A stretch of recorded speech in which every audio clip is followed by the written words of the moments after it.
నమస్తే, welcome to Bharati TV. నేను బాపయ్య. ఒంటరైపోయిన జగన్ వైసీపీకి ఇక గడ్డు కాలమే అని చెప్పేసి నేను ఒక టైటిల్ పెట్టాను. ఎందుకు అలాంటి టైటిల్ పెట్టాను అనేది మీకు పూర్తిగా తెలియజేస్తాను. వైఎస్ఆర్ కాంగ్రెస్ పార్టీ అధినేత మాజీ ముఖ్యమంత్రి వైఎస్ జగన్మోహన్ రెడ్డి ప్రస్తుతం డైలమాలో ఉన్నారు. ఆయన ఓడిపోయిన దగ్గర నుంచి అంటే 2024 ఎన్నికలలో శాసనసభ ఎన్నికలు అలాగే పార్లమెంట్ ఎన్నికలు జరిగాయి కదా. ఆ ఎన్నికల్లో వైఎస్ఆర్ కాంగ్రెస్ పార్టీ తీవ్రమైన వైఫల్యాన్ని చవిచూసింది. జగన్మోహన్ రెడ్డి జీవితంలో ఊహించి ఉండడు ఇలాంటి వైఫల్యం వైసీపీకి వస్తుంది అని చెప్పేసి. వై నాట్ 175 అనే నినాదంతో ఎన్నికలకు వెళితే వైసీపీకి వచ్చింది కేవలం 11 సీట్లు. సో ఆ 11 సీట్లు చూసి కంగు తిన్నారు వైసీపీ నేతలంతా కూడా. ఇప్పుడు జగన్మోహన్ రెడ్డి అసలు ఏపీ మొహం చూడటమే ఇష్టం లేదా అన్నట్టుగా ప్రవర్తిస్తున్నారు. గతంలో ఆయన తాడేపల్లిలో ఇంత పెద్ద ఇల్లు, ఇంత గ్రాండ్గా ఇల్లు కట్టుకున్నారు. నేను అసలు ఆంధ్రప్రదేశ్ ప్రజలతోనే ఉంటాను, ఏపీ ప్రజలే నాకు ముఖ్యం అని చెప్పేసి ఆంధ్రప్రదేశ్ రాజధాని అమరావతి 2019 ఎన్నికలకు ముందు జగన్మోహన్ రెడ్డి చెప్పిన మాటలు ఇవి. అంటే ఆయన పార్టీ నేతలు ఆయన మాటగా చెప్పిన మాటలు. జగన్ ఇక్కడే ఇల్లు కట్టుకుంటున్నారు, అమరావతిలో ఇల్లు కట్టుకుంటున్నారు అని అంటే అమరావతే ఆంధ్రప్రదేశ్ రాజధాని అని ఒప్పుకుంటున్నారు. ఆయన ఇక్కడే ఉంటారు, ఇక్కడే ఇల్లు కట్టుకుంటారు, ఇదే రాష్ట్రంలో ఉంటారు. చంద్రబాబుకు లాగా పక్క రాష్ట్రంలో ఉండరు, ఆయనకి పక్క రాష్ట్రంలో తెలంగాణలోని హైదరాబాదులో ఇల్లు ఉంది, ఇక్కడ లేదు అని చెప్పేసి ఎద్దేవా చేశారు. అయితే ఓడిపోయిన తర్వాత పరిస్థితులన్నీ మారిపోయాయి. వాళ్ళ మాటలు వాళ్ళకే ఇప్పుడు తిరిగి తగులుతున్నాయి. జగన్మోహన్ రెడ్డి అసలు ఇక్కడ తాడేపల్లి ఇంట్లో ఉండటం చాలా చాలా అరుదైపోయింది. అసలు రాష్ట్రంలో కనిపించటమే అరుదైపోయింది. ఎప్పుడూ కూడా వైఎస్ జగన్మోహన్ రెడ్డి బెంగళూరులోని యలహంక ప్యాలెస్లోనే ఉంటున్నారు. ఆయన ఎందుకు అక్కడ ఉంటున్నారన్న విషయం సరైన రీజన్ ఇప్పటికీ వైఎస్ఆర్ కాంగ్రెస్ పార్టీ నేతలకు కూడా తెలియదు. ఏకాంతంగా గడుపుతున్నారా లేకపోతే ఏమైనా రాజకీయ ఎత్తుగడలు వేస్తున్నారనేది తెలియదు. అన్నీ అనాలోచిత నిర్ణయాలే తీసుకుంటున్నారు. ఓడిపోయిన దగ్గర నుంచి కూడా అన్నీ అనాలోచిత నిర్ణయాలే, ప్రజలకి ఎప్పుడూ అందుబాటులో ఉండటం లేదు. ఇదే జగన్మోహన్ రెడ్డిని చంద్రబాబుతో కంపేర్ చేసి చూద్దాం. 2019లో తెలుగుదేశం పార్టీ కూడా చాలా ఘోరంగా ఓడిపోయింది. 151 సీట్లు వైఎస్ఆర్ కాంగ్రెస్ పార్టీకి వస్తే తెలుగుదేశం పార్టీకి వచ్చింది కేవలం 23 సీట్లు మాత్రమే. ఆనాడు తెలుగుదేశం పార్టీ అధినేత ఎక్కడికి పారిపోలేదు, ఎక్కడికి వెళ్ళి తలదాచుకోలేదు. హైదరాబాదు వెళ్ళలేదు, బెంగళూరు వెళ్ళలేదు, తమిళనాడు కూడా వెళ్ళలేదు. కానీ ఆయన ఆంధ్రప్రదేశ్లో ఎప్పుడూ అందుబాటులోనే ఉంటూ వచ్చారు. కరకట్ట మీద తన నివాసం ఏదైతే ఉందో, కరకట్ట అని చెప్పేసి ఎగతాళి చేస్తూ ఉంటుంది వైఎస్ఆర్ కాంగ్రెస్ పార్టీ. అదే కరకట్ట మీద చంద్రబాబు అక్కడే ఉన్నారు, ఎప్పుడూ ప్రజలకి అందుబాటులోనే ఉంటూ వచ్చారు. సో ఇక ఇప్పుడు జగన్మోహన్ రెడ్డి చూస్తే మాత్రం ఎక్కడ ప్రజలకి అందుబాటులో ఉండటం లేదు. ఎప్పుడైనా వస్తే కూడా అలా వచ్చి ఇలా వెళ్ళిపోతున్నారు. ఆయన ఎప్పుడైనా విపత్తులు వచ్చినప్పుడు, ప్రకృతి విపత్తులు వచ్చినప్పుడు, లేకపోతే ఎవరైనా వైఎస్ఆర్ కాంగ్రెస్ పార్టీ నేతలు చనిపోయినప్పుడు అలా వచ్చి పరామర్శించి ఇలా వెళ్ళిపోతున్నారు. ఇది ఆ మధ్య తుఫాను వచ్చింది కదా, మోంతా తుఫాను వచ్చి వెలిసిన తర్వాత రైతుల దగ్గరికి వెళ్ళి పరామర్శించారు. ఈ విషయంలో కూడా జగన్మోహన్ రెడ్డి నవ్వులు పాలయ్యారు. అంటే ఆయన అధికారంలో ఉన్నప్పుడు 2019 నుంచి 24 మధ్య అధికారంలో ఉన్నప్పుడు ఇలాగే తుఫాను వస్తే ఒక స్టేజ్ కట్టించుకొని, బాపట్ల దగ్గర స్టేజ్ కట్టించుకొని ఆ స్టేజ్ మీద ఎక్కి ఆయన నిలబడితే అక్కడికి రైతులు వాళ్ళ వరి కంకుల్ని తెచ్చి చూపిస్తే, ఓ ఇలా కుళ్ళిపోయిందా, వరి అంతా పాడైపోయిందా అని చెప్పేసి అధికారుల ద్వారా ఆయన తెలుసుకుని అక్కడి నుంచి వెళ్ళిపోయారు. ఏదో నష్టపరిహారం ఇస్తానని చెప్పారు, అది ఎంత ఇచ్చారో ఏంటనేది మనకు ఐడియా లేదు. సో మొత్తం మీద ఓటమి ఆయనని వరిచేలోకి దించింది అని చెప్పేసి కూడా అబాస్పాలయ్యారు. సో ఇక చూసుకుంటే ఆయన ఎప్పుడు బయటకు వచ్చినా సరే ఇలా జనసందోహం లేనిది, జనసందోహం ఉండనిది ఆయన సహించలేరట. ఆయనకి ఇది ఏంటి అంటే ఎందుకు ఇబ్బంది, జనం చూడకపోతే, జనం రాకపోతే నేను నేతను కాదా అనే ఫీలింగ్ ఆయనలో ఏమన్నా కలుగుతుందా, ఒక అభద్రతా భావం ఏమైనా ఆయనలో ఇమిడిపోయిందా అని చెప్పేసి కూడా రాజకీయ విశ్లేషకులంతా కూడా చర్చించుకుంటున్నారు.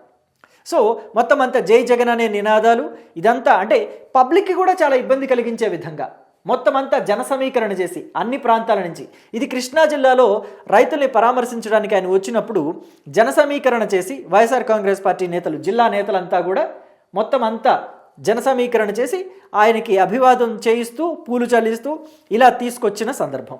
సో జగన్మోహన్ రెడ్డి ఇవన్నీ లేకపోతే బయటికి రాలేరు అని చెప్పేసి కూడా ఒక అపవాదం ఉంది. అయితే జగన్మోహన్ రెడ్డి ఈ మధ్య కాలంలో చేస్తున్న అతిపెద్ద పొరపాటు ఇంకొకటి ఉంది. అదేంటి అంటే తెలుగుదేశం పార్టీ ఏ నిర్మాణాన్ని చేపట్టినా లేకపోతే ఏదైనా కంప్లీట్ చేసినా అది మేమే చేసామని చెప్పేసి గొప్పలు చెప్పుకోవటం. ఉదాహరణగా చూపించాలంటే భోగాపురం ఎయిర్పోర్ట్ 2024 ఎన్నికల టైంకి అసలు అక్కడ ఏముంది అనంటే ఏమీ లేదు. ఇలాంటి కట్టడాలు కానీ లేకపోతే ఇలాగ చదును చేసి అక్కడ మనకి రన్వే ఉంటుంది, భోగాపురం ఎయిర్పోర్ట్ రన్వే. మొన్ననే ఒక ఫస్ట్ ఫ్లైట్ ల్యాండ్ అయింది ఢిల్లీ నుంచి వచ్చి. సో ఆ రన్వే కానీ ఏమీ ఉండవు, నార్మల్గా ఉత్త ఎర్రటి నేల కనిపిస్తూ ఉండేది 2024 ఎన్నికల సమయానికి. అయితే ఇప్పుడు ఈ కట్టడాలన్నీ పూర్తి చేసుకుని ఆ ఫ్లైఓవర్ పూర్తి చేసుకుని ఫస్ట్ ఫ్లైట్ ల్యాండ్ అయిన తర్వాత ఈ క్రెడిట్ అంతా మాదే, మేమే కట్టించాం, మా హయాంలోనే జరిగింది అని చెప్పేసి జగన్మోహన్ రెడ్డి చంకలు గుద్దుకుంటూ ముందుకు రావటం జనాల ముందు అబాసు పాలు చేస్తోంది. ఇదొక్కటే కాదు, జగన్మోహన్ రెడ్డి తన తండ్రిని ఇప్పటికీ హైప్ చేసుకునే పనులు చేస్తూనే ఉన్నారు. రాజీవ్ గాంధీ ఇంటర్నేషనల్ ఎయిర్పోర్ట్ కూడా కట్టింది మా నాన్నే అని చెప్తున్నారు.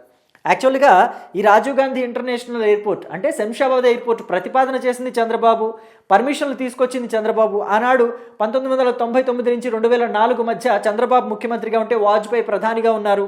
అనుమతులు తీసుకొచ్చింది చంద్రబాబు. అంటే అక్కడ స్థల సేకరణ కూడా చేసింది, ల్యాండ్ పూలింగో ల్యాండ్ ఎక్విజిషన్ అంటారు కదా, అది చేసింది కూడా చంద్రబాబే. శంకుస్థాపన చేసిన తర్వాత 2004లో రాజశేఖర రెడ్డి ముఖ్యమంత్రి అయ్యారు. చేసిన తర్వాతనే రాజశేఖర రెడ్డి ముఖ్యమంత్రి అయ్యారు. అయితే ఆయన మరోసారి శంకుస్థాపన చేసి నిర్మాణాన్ని కంప్లీట్ చేశారు. అనుమతులు లేకపోతే స్థల సేకరణ ఇదంతా జరిగిపోయింది అప్పటికి. ఆ జరిగిపోయిన దాంట్లో నిర్మాణాన్ని చేపట్టాడు రాజశేఖర రెడ్డి. సో ఇద్దరికీ క్రెడిట్ ఉంటుంది. ఆ విషయాన్ని అప్పట్లో శాసనసభలో 2 పార్టీలు కూడా చర్చించుకున్నాయి.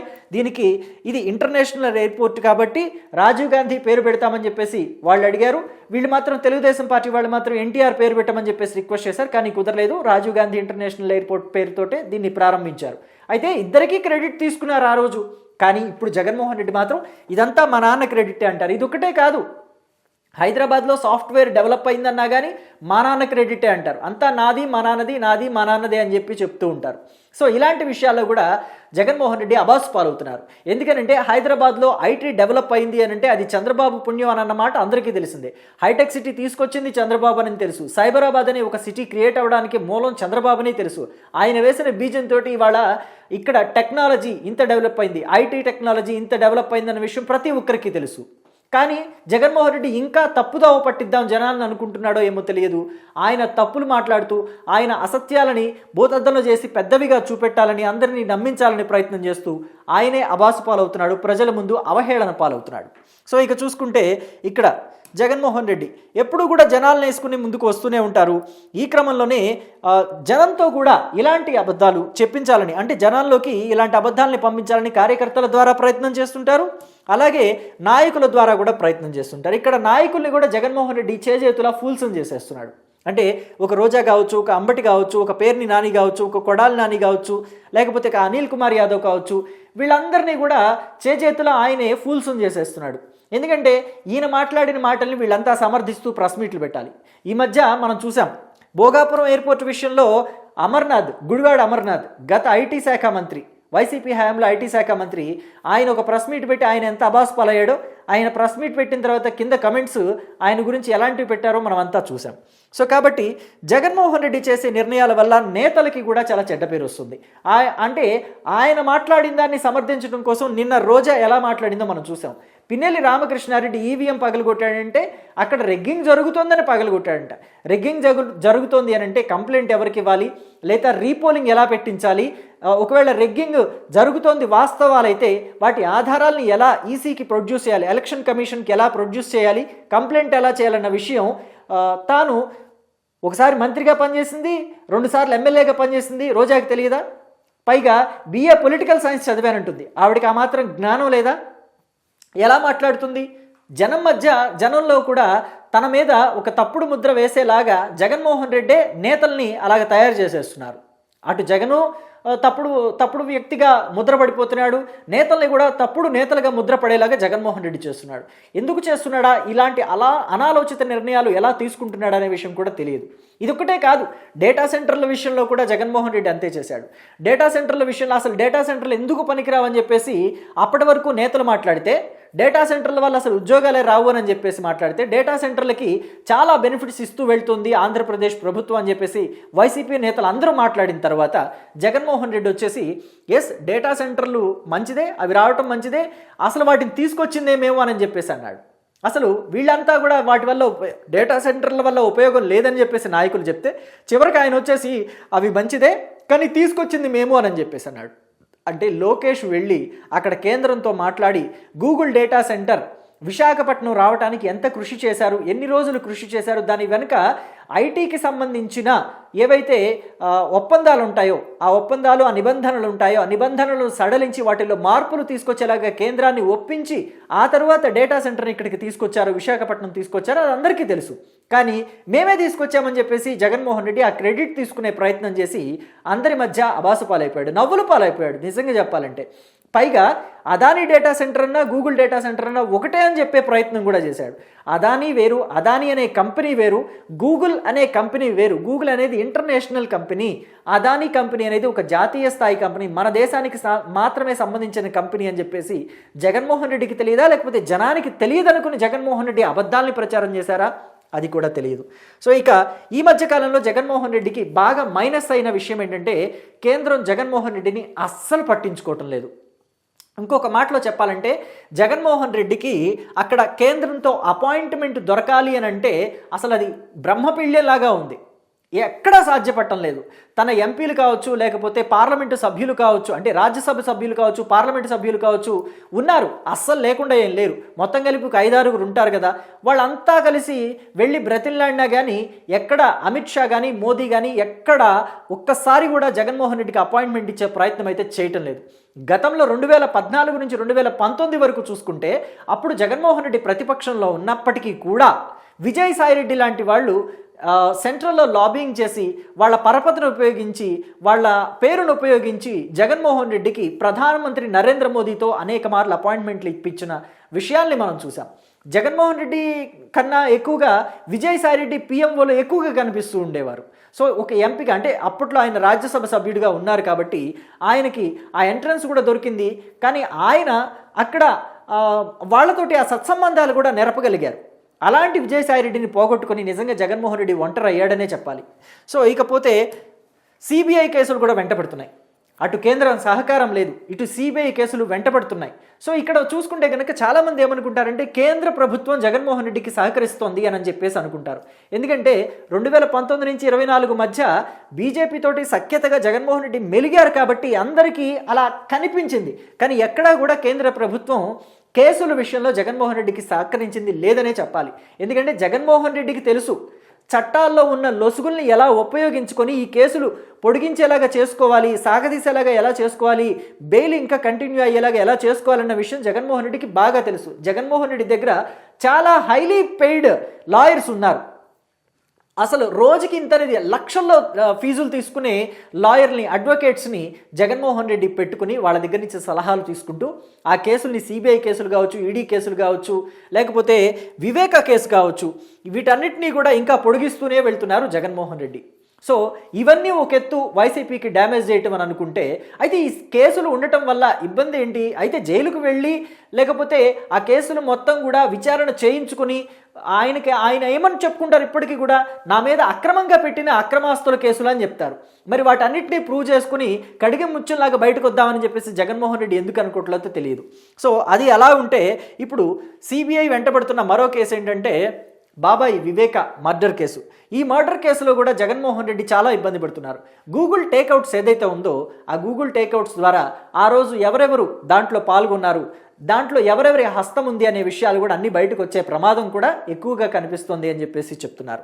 ఇక చూసుకుంటే రప్పాలు అన్నిటికన్నా ప్రమాదమైనది, వైఎస్ఆర్ కాంగ్రెస్ పార్టీని చాలా తీవ్రంగా డ్యామేజ్ చేస్తుంది ఏది అని అంటే ఈ రప్ప అనేది కార్యకర్తల్ని ఉత్తేజపరచడానికి ఒక సాధనంలాగా జగన్మోహన్ రెడ్డి చూస్తున్నారే తప్ప వైఎస్ఆర్ కాంగ్రెస్ పార్టీని తీవ్రంగా డ్యామేజ్ చేస్తున్న ఒక ఆయుధం అని చెప్పేసి గమనించలేకపోతున్నారు. ఆ ఆయుధాన్ని జగన్మోహన్ రెడ్డి తన విల్లుతోటే ఎక్కుపెట్టుకున్న ఒక అంబులాగా అది తిరిగి వచ్చి ఆయనకే గుచ్చుకుంటుంది, ఒక అస్త్రంలాగా తిరిగి వచ్చి ఆయన పార్టీకే గుచ్చుకుంటుంది అని చెప్పేసి ఆయన అర్థం చేసుకోలేకపోతున్నారు.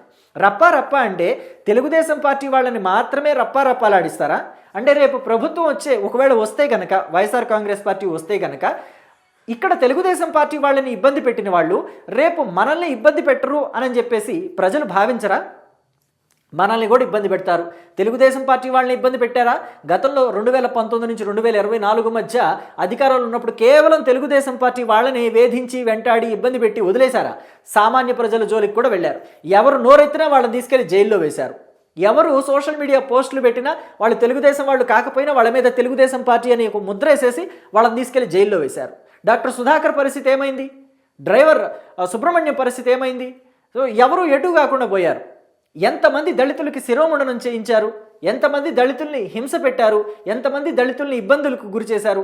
ఇవన్నీ కూడా మళ్ళీ రిపీట్ అవుతాయి అని చెప్పేసి రప్పా రప్పా అనే ఒక డైలాగ్ తోటి మొత్తం వైసీపీనే తేటతెల్లం చేసుకుంది, మొత్తం అంతా పరువు తీసేసుకుంటుంది. కానీ జగన్మోహన్ రెడ్డి ఇంకా మేల్కోలేకపోతున్నారు.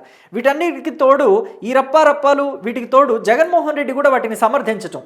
రప్పా రప్పా అంటే ఏమీ లేదు, సినిమాల్లో మీరు చూశారు కదా, సినిమాల్లో చెప్తే తప్పు లేనిది నిజం జీవితంలో చెప్తే తప్పు వచ్చిందా? అక్కడైతే చప్పట్లు కొట్టారు, వేళ్ళేశారు, ఇక్కడ ఎందుకని తప్పుపడుతున్నారని చెప్పేసి మీడియాను కూడా ఆయనే క్వశ్చన్ చేశారు. ఇవన్నీ ఇలా ఉంటే అసలు నీటి ప్రాజెక్టుల విషయంలో కూడా జగన్మోహన్ రెడ్డి అడ్డగోలుగా బోల్తా పడ్డారు. మొత్తం అంతా ఆయనే కెలికి మరీ దాన్ని ఆయన ఒంటికి పూసుకున్నారు మొత్తం అంతా కూడా. తెలంగాణ శాసనసభలో రేవంత్ రెడ్డి రాయలసీమ ఎత్తిపోతల గురించి మాట్లాడడం ఏంటో, అయిపోయిన దాని గురించి, అందులో ఆ విషయంలో రాయలసీమ ఎత్తిపోతల విషయంలో జగన్మోహన్ రెడ్డిది ఎంత తప్పుందో, కేసీఆర్ది ఎంత తప్పుందో జనానికి కూడా తెలుసు. ఆ ప్రాజెక్ట్ ఎందుకు ఆగిపోయిందో కూడా జనానికి తెలుసు. కానీ ఇప్పుడు తీసుకెళ్లి తీరా చంద్రబాబు నాయుడికి ఆ కంపంతా అంటిద్దాం అనుకుని మళ్ళీ తిరిగి ఆ చేతులతో అంటుకున్న కంపెనీ వాళ్ళ ఒంటికే పులుంకుంది వైసీపీ. తీరా చూస్తే జగన్మోహన్ రెడ్డి వల్లే అది ఆగిపోయింది, కేసీఆర్ వల్ల ఆగిపోయిందని చెప్పేసి అందరికీ తెలిసిపోయింది. అది వైఎస్ఆర్ కాంగ్రెస్ పార్టీ హయాంలో మొదలుపెట్టారు. కేసీఆర్ వాళ్ళ ఇంటికి వచ్చేసి భోజనం చేసి రోజా ఇంటి దగ్గర చేపల పులుసు తిని రాయలసీమ హక్కులు మాకు ఇంపార్టెంటే, మేము రాయలసీమకు వ్యతిరేకం కాదు, సీమ ప్రజలంటే మాకు ఇష్టమే, సీమ ప్రజలు కూడా బాగుండాలి మాతో పాటు అని చెప్పేసి ఇక్కడ పెద్ద పెద్ద కబుర్లు చెప్పి అక్కడికి వెళ్ళి ఎన్జిటీలో కేసు వేశారు, సుప్రీంకోర్టులో కూడా కేసు వేశారు. సో మరి జగన్మోహన్ రెడ్డి ఎప్పుడూ సన్నిహితంగా ఉండే కేసీఆర్తో మాట్లాడి ఒప్పించి రాయలసీమ ఎత్తిపోతల ప్రాజెక్టుకి రోజుకి 3 క్యూసెక్కుల నీళ్లు తీసుకునే విధంగా ఎందుకు ఒప్పించలేకపోయారు, ఎందుకు మాట్లాడలేకపోయారు అని చెప్పేసి ఇప్పుడు అంతా మాట్లాడుకుంటున్నారు. ఇదొకటే కాదు, అసలు చంద్రబాబుని రాయలసీమ ద్రోహి అని చెప్పేసి ఈ రాయలసీమ ఎత్తిపోతల ప్రాజెక్టు విషయంలో చంద్రబాబు మీద నిందలు వేద్దామని చెప్పి చూసి వాళ్ళ విషయాల్ని వాళ్లే బయట పెట్టుకున్నారు. ఇక్కడ కుప్పం వరకు నీళ్లు ఇచ్చారు చంద్రబాబు. మొన్న అధికారంలోకి వచ్చిన తర్వాత హంద్రినీవా ప్రాజెక్ట్ని వేగవంతంగా పూర్తి చేసి యుద్ధ ప్రాతిపదికన పూర్తి చేసి కుప్పంలో చివరి గ్రామం వరకు కూడా నీళ్లు ఇచ్చిన ఘనత చంద్రబాబు దక్కించుకున్నారు. గత 5 ఏళ్లు కూడా అధికారంలో ఉండి జగన్మోహన్ రెడ్డి నేను కుప్పానికి నీళ్ళు ఇస్తాను, చంద్రబాబు ఇవ్వలేకపోయాడని చెప్పి ప్రగల్భాలు పలికి ఒక్క పూట ఆ గేట్లు తెచ్చిపెట్టి కాలువలో నీళ్లు వదిలి ఆ తర్వాత ఆ గేట్లను తీసుకువెళ్ళిపోయిన ఘటనలను కూడా మనం చూసాం గతంలో. ఇవన్నీ కూడా జనం మర్చిపోయినా జగన్మోహన్ రెడ్డి మళ్ళీ గుర్తు చేస్తూ తన గురించి తానే గుర్తు చేస్తూ జనానికి నేను ఇలాంటి వైఫల్యాలు చేశాను, ఇలాంటి తప్పిదాలు చేశానని చెప్పేసి తనకి తానే ఇబ్బందులు పెట్టుకుంటూ తనకు తానే ఇబ్బందులు పడుతున్నాడు. ఇక్కడ చూసుకుంటే అసలు ప్రభుత్వం అధికారంలో ఉంది, వైఎస్ఆర్ కాంగ్రెస్ పార్టీ ప్రతిపక్షంలో ఉంది, ప్రతిపక్ష హోదా జగన్మోహన్ రెడ్డికి లేదు. అయినా కానీ ప్రతిపక్ష హోదా లేకపోయినంత మాత్రాన అసెంబ్లీకి రావద్దని ఎవరైనా చెప్పారా? అసెంబ్లీకి రాకూడదని చెప్పారా? వచ్చే అర్హత లేదని ఎవరైనా అన్నారా? జగన్మోహన్ రెడ్డి ఎందుకని అసెంబ్లీకి వెళ్ళటం లేదు? అసెంబ్లీకి వెళితే ప్రతిపక్ష హోదా ఉన్నా లేకపోయినా మాట్లాడే అవకాశం కల్పిస్తామని చెప్పేసి అక్కడ స్పీకర్ చెప్పారు, డిప్యూటీ స్పీకర్ చెప్పారు. ఆయన వెళ్ళి అధికార పక్షాన్ని, పాలక పక్షాన్ని చేస్తున్న తప్పుల మీద నిలదీసే అవకాశం కూడా ఉంటుంది. కానీ జగన్మోహన్ రెడ్డి ఎక్కడా కూడా పాలకపక్ష తప్పులని ఎత్తి చూపడానికి అసెంబ్లీ అనే వేదికని వాడుకోవటం లేదు. ఒక్కసారి జగన్మోహన్ రెడ్డి అసెంబ్లీకి వెళ్ళి ప్రభుత్వం చేస్తున్న తప్పులు ఏమైనా ఉంటే అక్కడ మాట్లాడితే గనక యావత్ ఆంధ్రప్రదేశ్ మొత్తం కూడా చూస్తుంది ఆ విషయాన్ని. ఎందుకంటే లైవ్లో వస్తుంది కాబట్టి. అసెంబ్లీలో జరుగుతున్న ప్రతి ఒక్క విషయం కూడా జనమంతా లైవ్లో చూస్తారు కాబట్టి ఒకవేళ నిజంగానే ప్రభుత్వం ఏదైనా తప్పు చేస్తే అక్కడ ప్రభుత్వాన్ని నిలదీసే అవకాశం జగన్మోహన్ రెడ్డికి చాలా మెండుగా ఉంటుంది. ఇక్కడైతే మీరు ఏదైనా మాట్లాడింది ఉంటే మీ సొంత ఛానల్లో మాత్రమే చూపిస్తారు. అంటే సాక్షిలో కావచ్చు, లేకపోతే సాక్షికి అనుబంధంగా ఉండే కొన్ని ఛానల్స్ కావచ్చు, వైసీపీకి అనుబంధంగా ఉండే కొన్ని యూట్యూబ్ ఛానల్స్ కావచ్చు, వీటిల్లో మాత్రమే చూపించుకోవడానికి అవకాశం ఉంటుంది మీరు విడిగా ఒక ప్రెస్ మీట్ పెట్టి మాట్లాడితే. కానీ అసెంబ్లీలో మాట్లాడితే అలా కాదే. ప్రతి ఒక్క ఛానల్ కూడా చచ్చినట్టు చూపించాల్సి వస్తుంది. శాటిలైట్ ఛానల్స్, యూట్యూబ్ ఛానల్స్ అన్నీ టెలికాస్ట్ చేస్తాయి. ఖచ్చితంగా మీ వాయిస్ బయటకు వస్తుంది. కాబట్టి జగన్మోహన్ రెడ్డి ఈ రప్పాలను వదిలిపెట్టి ఇలాంటి వాటి నుంచి బయటపడి ఖచ్చితంగా ఆయన అసెంబ్లీకి రావాల్సిన అవసరం కూడా ఉంది. కానీ అసెంబ్లీకి రాకుండా ఆయన ఒంటరిగా బెంగళూరులోనే ఉంటూ ఉన్నారు. మరి ఎందుకని బెంగళూరుకే పరిమితం అయ్యారు అని చెప్పేసి ఇక్కడ ప్రశ్నలు మాత్రమే ఉన్నాయి. ఆన్సర్స్ వైఎస్ఆర్ కాంగ్రెస్ పార్టీ నేతల దగ్గర కూడా లేవు. ప్రతిపక్ష హోదా ఇస్తేనే వస్తామనే మాట అసలు చిన్నపిల్లలు చాక్లెట్ ఇస్తేనే స్కూల్కి వెళ్తాననే మాటలాగా ఉంది తప్ప ఒక నాయకుడు ఒక పార్టీని నడిపే అధినేత మాట్లాడాల్సిన మాటగా మాత్రం లేదు అని చెప్పేసి ప్రజలు కూడా మాట్లాడుకుంటున్నారు. సో మరి జగన్మోహన్ రెడ్డి ఇప్పటికైనా ఆ ఒంటరితనాన్ని వీడి బయటకు వస్తే వైసీపీకి మంచి రోజులు ఉంటాయి. లేదంటే ఆ ఒంటరితనంతో అలాగే ఉంటే నిజంగానే ఒంటరి అయిపోతారు. ఏ పార్టీ కూడా ఆయన్ని పట్టించుకునే అవకాశం ఉండదు. అంటే ప్రజలు కూడా చివరికి పట్టించుకోకుండా వదిలిపెట్టే అవకాశం ఎక్కువగా ఉంటుంది. వైసీపీకి మనం టైటిల్లో పెట్టినట్టే గడ్డు కాలం ఎదురవుతుంది. సో దీని మీద మీ అభిప్రాయం ఏంటనేది కమెంట్ బాక్స్లో తెలియచేయండి. Thank you.